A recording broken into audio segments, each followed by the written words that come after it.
Jungkook আর জিমিনের romantic রাতের পরে Jungkook সকালে উঠে দেখে জিমিন তার পাশে নেই। তারপর জাংকুক শুনতে পায় কিচেন থেকে আওয়াজ আসছে, তো সে কিচেনে যায়। ও মাই গড, কি তোমার আবার কি হলো?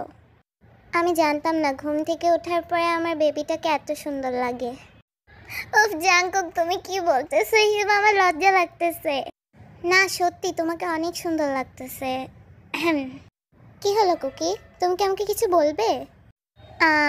আসলে জিমিন, কুকি কি বলতে চাও সরাসরি বলো, ভয় কেন পাচ্ছ? জিমিন, কালকে রাতে যা হয়েছিল তার জন্য সরি। আর তুমি কি আমাকে মাফ করে দিয়েছো? হায় আল্লাহ জাংকুক, তা নিয়ে তুমি এখনো টেনশন করতেছো? আমি তোমাকে কখন মাফ করে দিছি? না না না, শব্দ সামার। আমি কালকে রাতে তোমার সাথে বাড়াবাড়ি করছি। এসব কি বলতেছো জাংকুক? তুমি কালকে রাতে যা করছো আমি তো তাতে একটুও মাইন্ড করিনি। আর কালকের রাতটা অনেক স্পেশাল ছিল। আর তুমি জানো কালকের রাতটা আমার সারা জীবন মনে থাকবে। ইয়েস, তার মানে তুমি আমাকে মাফ করে দিছো তাই না? আমি তোমাকে কত ভালোবাসি, আমি তোমাকে অনেক ভালোবাসি। আমি তোমাকে এত ভালোবাসি যে বলে প্রকাশ করতে পারবো না। I love you Jimin. পাগল একটা। শুধু কি তুমি আমাকে ভালোবাসো, আমিও তোমাকে প্রচণ্ড ভালোবাসি আমার কুকিটা। I love you too. তারপর জাংকুক জিমিনকে পিছন দিয়ে হাগ করে। জানো জিমিন, পৃথিবীর সবচেয়ে বেশি সুখ কোথায়? যে এই কোয়েশ্চেনটা করেছে সেই উত্তরটা দেখ। তোমার কাছে। কি বললা তুমি? হ্যাঁ জিমিন, পৃথিবীর সবচেয়ে বেশি সুখ তোমার কাছে, আমার জন্য। আমাকে মাফ করে দিও, কারণ লিসার জন্য আমি তোমার সাথে। ওফ জাংকুক, আরেকবার যদি তুমি লিসার কথা আর তোমার কথা বলছো তাহলে আমি একদম মার বাসায় চলে যাব বলে দিলাম। তোমার সাথে অনেক রাগ করবো কিন্তু বলে দিলাম। I am sorry my baby, আমি আর বলবো না। I am very sorry. I love you so much. তারপর জাংকুক জিমিনের গালে কিস করে আর জিমিন অনেকটা লজ্জা পেয়ে যায়। ওফ জাংকুক, তুমি এসব কি করতেছো? রান্না করতে দাও আমাকে, না হলে খাবা কি? লিসেন মিসেস জিয়ন জিমিন, এখন আমি তোমার দায়িত্বে, আর আমি যা বলবো তুমি তাই করবা। আসছে, উনি যাই বলবেন আমি তাই করব। এবার শোনো, আমি এখন রান্না করতেছি, রান্না করার পরে তুমি যা যা আমি তাই দিব তোমাকে। এবার তুমি যাও এখান থেকে, আমি চাই না তুমি কোনো ব্যথা পাও। তাড়াতাড়ি যাও, তাড়াতাড়ি। তাহলে তুমি শুনবা না আমি কি বলতেছি তোমাকে? দাঁড়াও, দেখাইতেছি মজা। এই বলে জাংকুক জিমিনকে কোলে করে রান্নাঘরের টেবিলের উপর বসিয়ে দেয়। কুকি কি করতেছো এইসব তুমি? আমি আবার কি করলাম? বুঝতে পারছি তোমার আমার আদর করা পছন্দ না তাই না? থাক, আমি চলে যাব বাসা থেকে।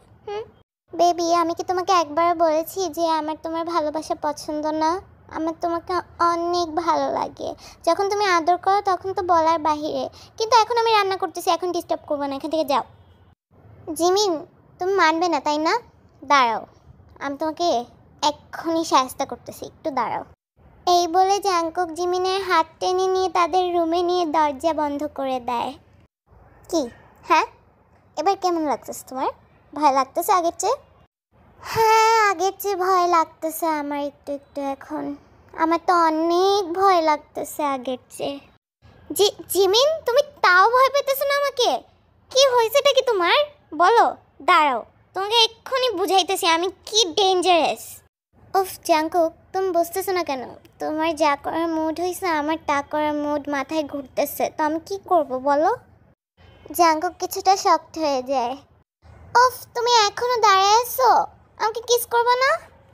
জিমিনের এই কথা শুনে জাংকুক আর নিজেকে সামলাতে না পেরে সে জিমিনকে বিছানায় ধাক্কা দেয় আর জিমিনকে অনেকগুলি কিস করতে থাকে। অন্যদিকে সুগা আর তেয়াং। সুগা, আমার কিউট কিউট কিউট সুগা। হ্যাঁ বলো। কালকের কিসের কথাটা মনে আছে তো? হ্যাঁ মনে আছে তো, খুবই বিচ্ছিরি আর জঘন্য ছিল সেটা। মানে কি বলতে চাও? মানে কিসটা যদি একটু জিজ্ঞেস করে করতা তাহলে অবভিয়াসলি আমার ভালো লাগতো। ও আচ্ছা, এখন তোমাকে কিস করলেও আমার জিজ্ঞেস করে করতে হবে যে সুগা আমি কি তোমাকে একটা কিস করতে পারি? হ্যাঁ, জিজ্ঞেস করে করা লাগবে। Any problem? ও আচ্ছা, জিজ্ঞেস করে কিস করা লাগবে? তাহলে আপু আর দুলা ভাইয়াও কি জিজ্ঞেস করে কিস করে? আচ্ছা বাবা, সরি, আর জিজ্ঞেস করে কিস করা লাগবে না। আচ্ছা, বাই দ্য ওয়ে, জিমিন আর জাংকুক ভাইয়ার কি খবর? তুমি কিছু জানো? না, আমার কাছে কোনো খবর নেই, কিন্তু ওদেরকে অনেক দেখতে ইচ্ছা করে। তাহলে ওয়েট করতেছো কেন? রেডি হও, আমরা ওদেরকে দেখতে যাব। তারপর তেয়াং আর জিমিন জাংকুকের বাসার গেটের সামনে দাঁড়ায় গিয়ে। আর ভিতরে জাংকুক আর জিমিন তাদের রোমান্টিক কাজে ব্যস্ত ছিল। হঠাৎই কলিং বেলের শব্দ পায় তারা। হ্যাঁ, কে আসলো? এখন আবার কে আসলো? নিশ্চয়ই আম্মু আর আব্বু আসছে। দাঁড়া, আমি গেট খুলে আসি। তুমি তোমার জামা কাপড় পরে ফেলো তাড়াতাড়ি। জাংকুক, নিজের শার্টটা তো পরে যাও। ও, আমি তো ভুলেই গেছিলাম আমি খালি গায়ে। তারপর জাংকুক দৌড় দিয়ে গিয়ে দরজাটা খুলে দেয়, আর হঠাৎই সে অবাক হয়ে যায় টেয়াং আর সুগাকে দেখে। আরে তোমরা কেমন আছো দুলা ভাইয়া? হ্যাঁ হ্যাঁ, ভালো আছি। তোমরা কেমন আছো?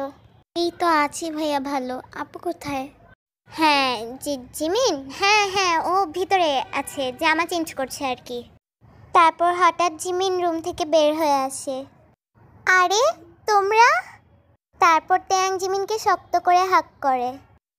আপু, আপু তুমি জানো আমি তোমাকে কত মিস করছি। তুমি জানো আমি তোমাকে কত বেশি বেশি মিস করছি। তোমাকে একবার ওই ছোট বোনটার কথা মনে হয় না বলো? আরে আমার মিস করাওয়ালা বেবিটা, আয় তোকে দুটো কিস দেই, আয় এখানে আয়।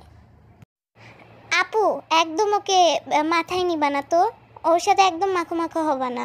তুমি জানো আমাকে কিভাবে অত্যাচার করে? কি? আমি তোমাকে অত্যাচার করি? আমি আবার তোমাকে কি করলাম?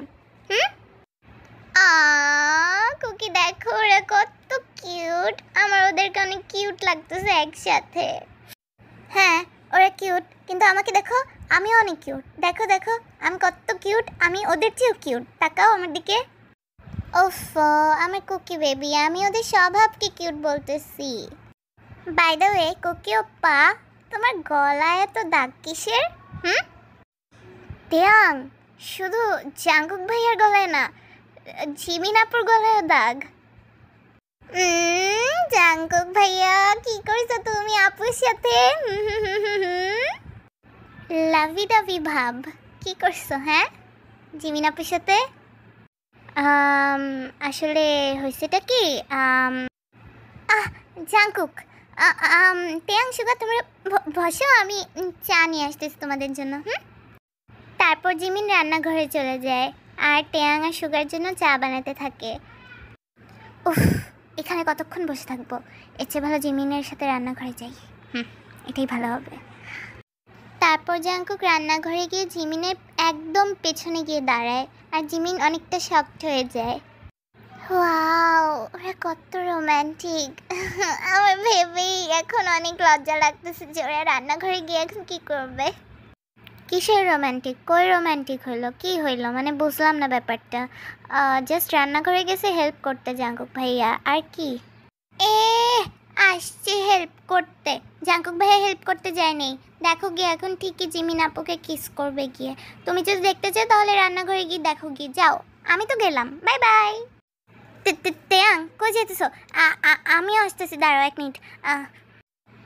টেয়াং আর সুগা যখন রান্নাঘরে লুকিয়ে লুকিয়ে জাংকুক আর জিমিনকে দেখছিল, তখনই জাংকুক আর জিমিনের রোম্যান্টিক সিনগুলো স্টার্ট হয়। উফ বেবি, তোমাকে না বললাম রান্নাঘরে না আসতে। রান্নাঘরে যদি হাত টাত কেটে যায় তাহলে আমার কি হবে বলো তুমি? দেখো জিমিন, আমার কথা এত ভেবো না তো। তুমি কাজ করো, আমি জাস্ট তোমাকে দেখতেছি। তোমাকে না দেখলে আমার ভালো লাগে না, তুমি জানো না? আচ্ছা, এত কথা কম বলো, এবার ওখান থেকে চা পাতাটা দাও। দেখো তো এইটা নাকি? না জাংকুক, পাশেরটা। তারপর জাংকুক জিমিনকে দেয়ালের সাথে পিন করে। ও মাই গড, এবার কি হবে? টেয়াং, শুনে ফেলবে তো, আস্তে। জাংকুক, কি করতেছো? আবার শুরু করছো তুমি? ছাড়ো। আজকে না, আই এম সরি, আমি আর পারতেছি না, আমি আর কন্ট্রোল করতে পারতেছি না। সত্যি কথা জিমিন, তোমাকে দেখলে না আর কন্ট্রোল হয় না আমার। জাঙ্কুক দেখো, বাসায় তেয়াং আর সুগা এসেছে। ওরা যদি একবার আমাদের আওয়াজ শুনে ফেলে, তাহলে যদি আমাদেরকে একসাথে এভাবে দেখে ফেলে, তাহলে কি হবে আমি বুঝতে পারতেছি না। জিমিন আরও কিছু বলার আগে জাঙ্কুক জিমিনকে কিস করে দেয়। বলতে দাও, মানুষ তো একটু বলবেই, তাই না? আমি তো তোমাকে ভালোবাসি। এখন কি মানুষের জন্য সেই ভালোবাসাটাও আটকে রাখবো? তারপর জিমিন জাঙ্কুককে শক্ত করে জড়িয়ে ধরে। কুকি, তুমি আমাকে অনেক ভালোবাসো, তাই না? আমি এবার বুঝতে পারতেছি তুমি আমাকে কতটা বেশি ভালোবাসো। প্রমিস করো আমাকে সবসময় এভাবেই ভালোবাসবে। আমি প্রমিস করলাম সবসময় এভাবেই ভালোবাসবো তোমাকে জিমিন। অন্যদিকে সুগা জিমিন আর জাঙ্কুককে দেখে অনেক শকড হয়ে যায়। কত ভালোবাসে তাদের মধ্যে। সুগা ভাবতে থাকে যে সেও এবার তেয়াংকে ঠিক এভাবেই ট্রিট করবে। তারপর অনেক সন্ধ্যা হয়ে যায়। জিমিন আর জাঙ্কুকের সঙ্গে গল্প করতে করতে তেয়াং আর সুগার অনেকটা সময় কেটে যায়। তাহলে ভাইয়া এখন আমরা যাই? হ্যাঁ জিমিন আপু, অনেক লেট হয়ে গেছে। আমি আর তেয়াং বাসায় চলে যাই। আহারে আমার সোনার টুকরাগুলি, তোরা এখানেই থেকে যা আজকে। জিমিন এসব কি বলতেছো? হ্যাঁ Suga, okay tata, bye bye bye bye, বের হ তাড়াতাড়ি যা। জাঙ্কুক, তোমার এত কন্ট্রোল হয় না, আমি এটা বুঝতাম না। আচ্ছা টাটা বাই বাই, সাবধানে যাইস, ঠিক আছে? তারপর সুগার ট্যাং জিমিন আর জাঙ্কুককে বিদায় জানিয়ে সেখান থেকে চলে যায়। তারপর বাসায় আজকে কত রোমান্টিক একটা কাপল দেখে আসলাম, জাঙ্কুক ভাইয়া আর জিমিন আপু। কত রোমান্টিক। আর আমারটা যখন বলবো তখনই মুখটা এরকম করে করে বানিয়ে রেখে দেয়। একদমই বাজে লাগে দেখতে, তখন মন চায় একদম। হঠাৎই সুগা অনেক জোরে করে দরজাটা লাগায়। তেয়াং অনেকটা ভয় পেয়ে যায়। বাস এবার অনেক হয়েছে, আর না। এবার তেয়াং তুমি যা চাইছো আমি এবার তাই করবো তোমার সাথে। হ্যাঁ, 1 মিনিটে চেঞ্জ। তারপর সুগা তেয়াংকে বিছানায় ধাক্কা দিয়ে ফেলে দেয় এবং তেয়াংকে অনেকগুলো কিস করতে থাকে। সুগা কি করতেছো তুমি এসব? কেন দেখতেছো না আমি তোমাকে কিস করতেছি? কিস তুমি আমাকে কিস করতেছো? এটাকে কিস করা বলে? হাসো যত হাসবা, আমি জানি না। আমি যতটুকু পারছি তোমাকে ভালোবাসার ট্রাই করছি, তুমি আমার ভালোবাসার কোনো দামই দাও নেই। আরে আমার সুগা বেবিতে রাগ করতেছে। অফ Taehyung, I always love you. তোমাকে ভালোবাসার তুমি টাইমই দাও না আমাকে। আমি একটা শুধু টাইম খুঁজতেছিলাম তোমাকে কখন ভালোবাসবো। বাসটা তো ভালোভাবেই বাসতাম, তাই না? আমাকে একটু সময় দিতা। সুগার কথা শেষ হতে না হতেই তেয়াং সুগাকে একটা কিস করে দেয়। সুগা, দুনিয়ার সব ভালোবাসে শুধু তুমি আমাকে বাসো না, আমিও তোমাকে বাসি, ঠিক আছে? তেয়াং, আমি কথা দিতেছি তোমার জন্য আমি একদম চেঞ্জ হয়ে যাব। I love you Suga, I love you so much. I love you too Taeyang, I love you too too too too too. তারপর তারা দুজনকে জড়িয়ে ধরে।